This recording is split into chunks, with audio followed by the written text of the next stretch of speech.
हे राम।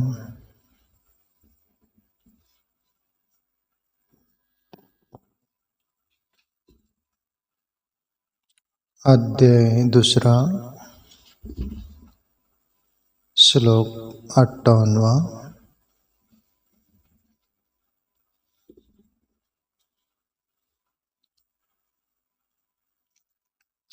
यदा संहारतेच अयं कूर्म अंगानि युः सर्वशः इंद्रियाणि इंद्रियार्थेभ्यः तस्य प्रज्ञा प्रतिष्ठिता। अर्जुन से प्रभु श्री कृष्ण स्थिर बुद्धि स्थित प्रज्ञ पुरुष के बारे में वर्णन कर रहे हैं। अर्जुन,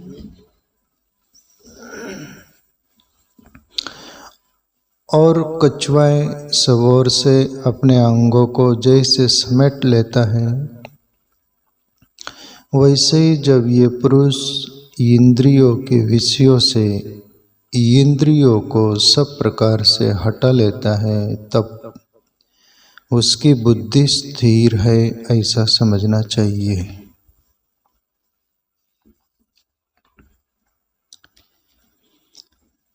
प्यारे मित्रों, इंद्रिय ये 9 होती है और मन और बुद्धि इंद्रिय 11 होती है। इन पर वो स्थित प्रज्ञ पुरुष, स्थिर बुद्धि पुरुष, ईश्वर को प्राप्त हुआ पुरुष, इन सभी से ऊपर उठ जाता है।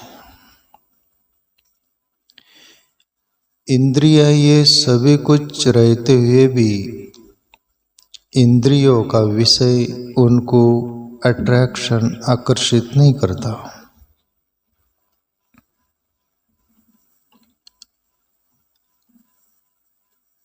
वैसे ही जैसे अपन उदाहरण देते हैं कमलवत, कमल के पत्ते फूल पर पानी टिकता नहीं या टिक नहीं सकता, ऐसा उसकी व्यवस्था, उसी अंदाज में वो पुरुष हो जाता है। इंद्रिय और इंद्रियों के विषय के बीच उनका जीवन रहते हुए भी इनसे वो परे हो जाता है।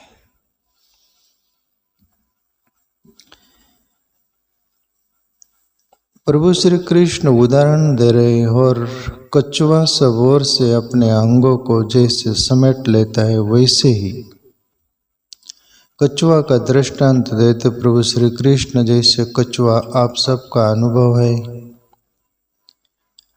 ओ अपना मुंह वो सभी समेट लेता है अपने अंदर, चाहे जब समेट लेता है, चाहे जब खुला कर देता है।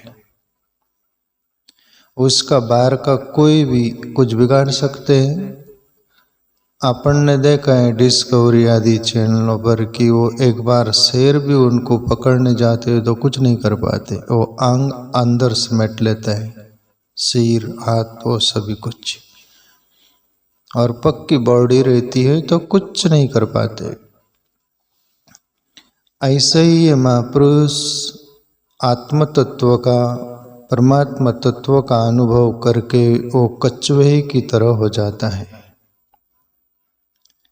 अपन साधारण जगत के लोग जो है, इंद्रिय और इंद्रियों के विषयों के अंतर्गत अपना जीवन रहता है।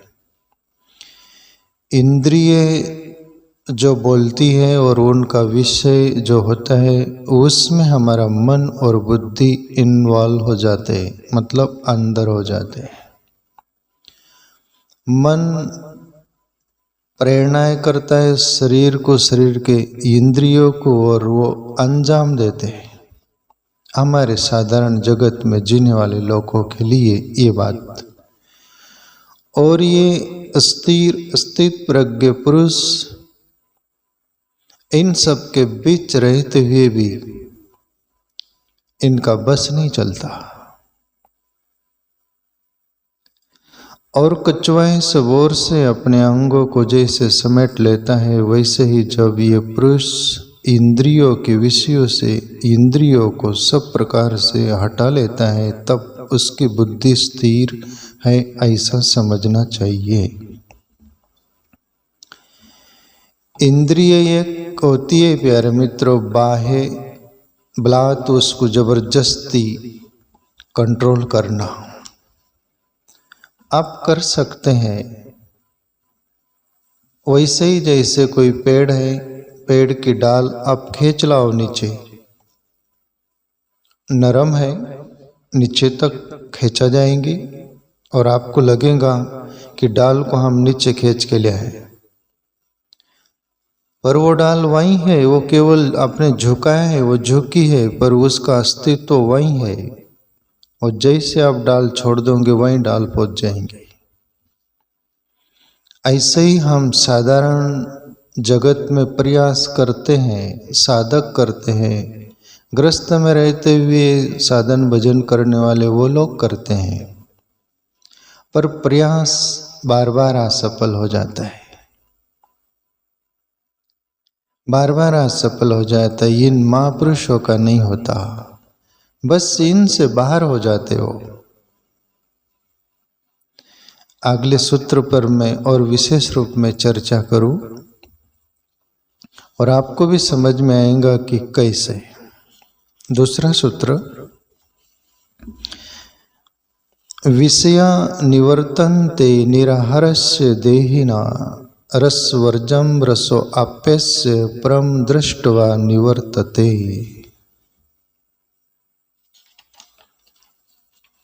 अर्जुन, इंद्रियों के द्वारा विषयों को ग्रहण न करने वाले पुरुष भी केवल विषय तो निवृत्त हो जाते हैं, परंतु उनमें रहने वाली आसक्ति निवृत्त नहीं होती। इस स्थित प्रज्ञ पुरुष की तो आसक्ति भी परमात्मा साक्षात्कार करके निवृत्त हो जाती है। प्यारे मित्रों, परमात्मा साक्षात्कार किए हुए पुरुष इंद्रियों के और सब विषय उनके समक्ष सब रहते हैं, फिर भी वो उनमें इन्वॉल्व यानी प्रवेश क्यों नहीं होता उनका, वो करते क्यों नहीं या होता क्यों नहीं, ऐसा क्या? मैं दृष्टांत देना चाहूँ आपको।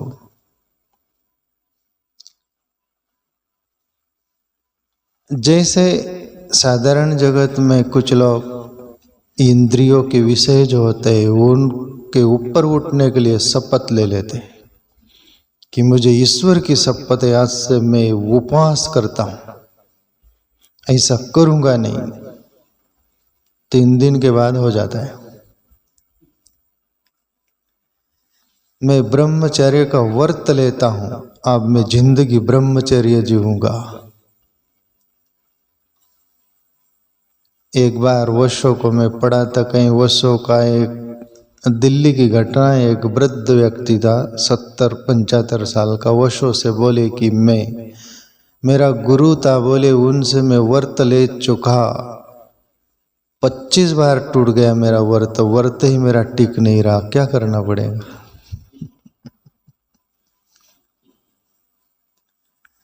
तुम्हारा जीवन खाई खबाड़ में, मूलाधार केंद्र में, वहाँ आप प्रयास कर सकते हो, पर साधना करना पड़ेगा, साधना जारी रखना पड़ेगा। जरूर एक दिन उत्थान होगा।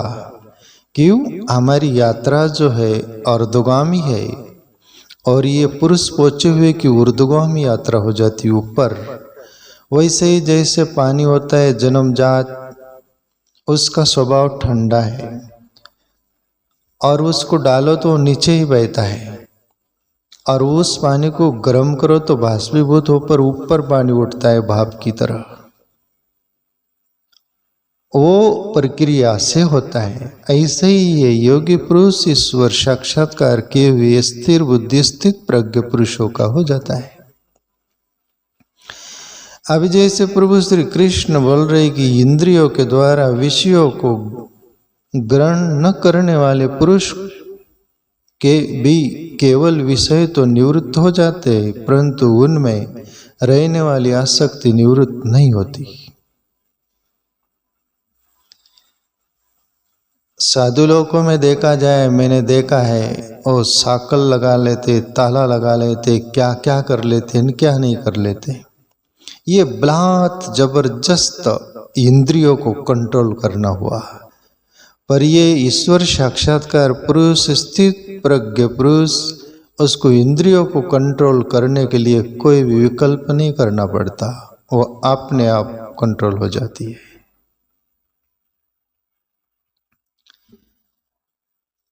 जैसे मैं उदाहरण दूं, ये स्थित प्रज्ञ पुरुष, परमात्मा प्राप्त पुरुष, मैंने रामकृष्ण परमहंस को भी पढ़ा है और आनंदमयी माँ को भी पढ़ा है, सुना है। सुना तो रामकृष्ण परमहंस को नहीं, आनंदमयी माँ को थोड़ा पार सुनाऊं। आनंदमयी माँ की भी शादी हो गई थी, पर जन्म जन्म की साधना थी। शादी के माहौल में ही वो शक्ति, ईश्वरीय शक्ति जागृत हो गई थी और समाधिस्थ रहती है आनंदमयी माँ। शादी हो गई सब कुछ पति पत्नी के रूप में, पर उनका पति भी जिंदगी भर उनके पति के नाम रखी थी आनंदमयी माँ भोलानाथ, और पति शिष्य बनकर रहा जिंदगी भर। क्यों? आनंदमयी माँ ब्रह्म का अनुभव कर चुकी थी, हो गया था। शादी हो गई, पति पत्नी साथ में रहकर इंद्रियातीत हो गई आनंदमयी माँ। ये बिल्कुल बनी घटना अभी की। साथ में रहते हुए भी इंद्रियों के पार, यानी इंद्रिय भी है और इंद्रियों के विषय भी है, फिर भी उनसे जीवन परे कैसे हो जाता है। रामकृष्ण परमहंस जिंदगी भर पति पत्नी साथ में रहे, पर कमलवत अंश हुआ, कोई विषय अट्रैक्शन नहीं, कुछ नहीं। इसको बोलते स्थित प्रज्ञ पुरुष, स्थिर बुद्धि पुरुष, परमात्मा साक्षात्कार पुरुष। उनको कोई फर्क नहीं गिरता। सुखदेव मुनि और नारद मुनि राजा जनक के महल में आमंत्रित किए, यहाँ बुलाए गए, या जो भी वहां घटना घटी। सुखदेव मुनि परमात्मा प्राप्त पुरुष थे, यानी समाधिस्थ थे। उनको इंद्रिय और इंद्रियों के विषय इनका कोई पता नहीं था। यहाँ तक कौन श्री कौन पुरुष ये भी पता नहीं था। वो समाधि में स्थिर, और नारद प्रयास कर रहे थे, वीणा बजाते हुए, कीर्तन करते हुए, भजन पूजन चल रहा था, पर सुखदेव मुनि पहुंच गए थे।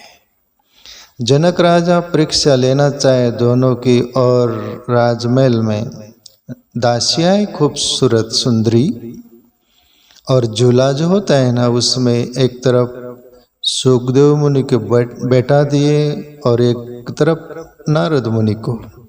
बीच में ये सुंदरियां जो दासियां थी, 2-3 उनको बैठा दिए। नारद मुनि एक एक बेटा है। राजा जनक देख रहे थे कि कौन पक्का कौन कच्चा, कौन पा लिया उस तत्व को और कौन अभी नहीं पाया। पहली एक दासी सुंदर सज कर आती और दोनों के बीच में बैठ जाती। नारद 1 फीट खिसक गया, मेंढक की तरह उछाल मार दिया कि ये धत तेरी गुरान की लंडी, साधु मुनि को भ्रष्ट करने आ रही। साधारण भाषा में बोलो तो नारद मुनि कावरा बावरा करने लग गया। और सुखदेव मुनि को कोई फर्क नहीं, कौन दासी कौन श्री, कुछ नहीं। उसको लग के वो दासियां बैठ गई, यहाँ तक कि एक मांडी जो सर वो पैर का बिल्कुल चिपका दी, हाथ भी रख दी। सुखदेव मुनि को तस से मस नहीं, कोई नहीं, कौन है इन क्या है। दूसरी ओर दासियां बेचते राजा जनक और नारद मुनि 2 फीट दूर, आज मारे जाएंगे अपन। तीसरी दासियां तो नारद मुनि नीचे गिर गया, झूले के नीचे गिर गया, और सुखदेव मुनि को कोई फर्क नहीं। राजा जनक समझ गए ये स्थित प्रज्ञ पुरुष है। सुखदेव मुनि, नारद अभी कच्चा है, वीणा बजा रहा है, कीर्तन भजन कर रहा है, थोड़ा सा अभी गति आई नहीं है। जांच लिए क्यों? राजा जनक भी ब्रह्म ज्ञानी पुरुष थे। योग भोग मह राख्यहु गोई, रामी विलोकत प्रगटे हूँ सोए, श्री रामायण की चौपाई आती है।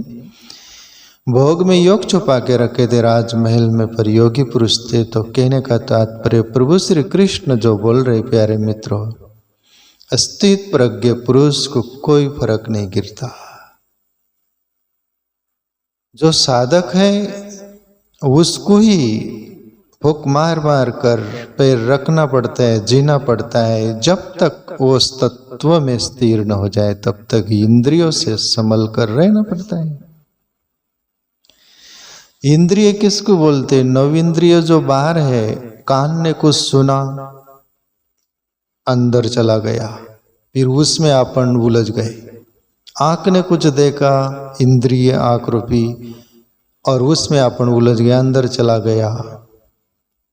और पूरी इंद्रिय जो है, नव इंद्रिय, वो सब आपने अपने बातें करते, उसमें अपन प्रवेश कर जाते। और मन और बुद्धि इनके बॉस,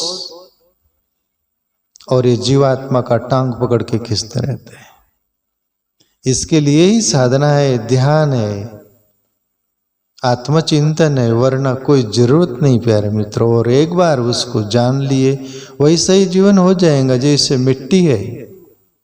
अभी मिट्टी पक्की नहीं है, तब तक उसके साथ बहुत छेड़खानी हो सकती है। और वही मिट्टी ईंट बन गई और गर्म भट्टे में पक्की हो गई, फिर वो गारा नहीं हो सकती। वो इसी अंदाज में प्रभु श्री कृष्ण बोल रहे, इंद्रियों के द्वारा विषयों को ग्रहण न करने वाले पुरुष के भी केवल विषय तो निवृत्त हो जाते हैं, परंतु उनमें रहने वाली आसक्ति निवृत्त नहीं होती। आसक्ति मतलब अंदर पकड़, राग, उस बात की चाहत, मौका मिलने पर वो बाहर आ जाएगी। और स्थित प्रज्ञ पुरुष, उसके लिए न मौका न कुछ, 24 घंटे ज्यों का तो। इस स्थित प्रज्ञ पुरुष की तो आसक्ति भी परमात्मा साक्षात्कार करके निवृत्त हो जाती है। तो प्यारे मित्रों, जब तक हमारा जीवन मूलाधार केंद्र में है तब तक हमें साधना करनी पड़ेगी। करते रहना, पुकारते रहना। कहीं एक जन्म बीत गया, अपन बोलते रहते ये भी बीत गए तो कोई हर्जा नहीं, पर क्यों में लाइन में खड़ा रह जाना।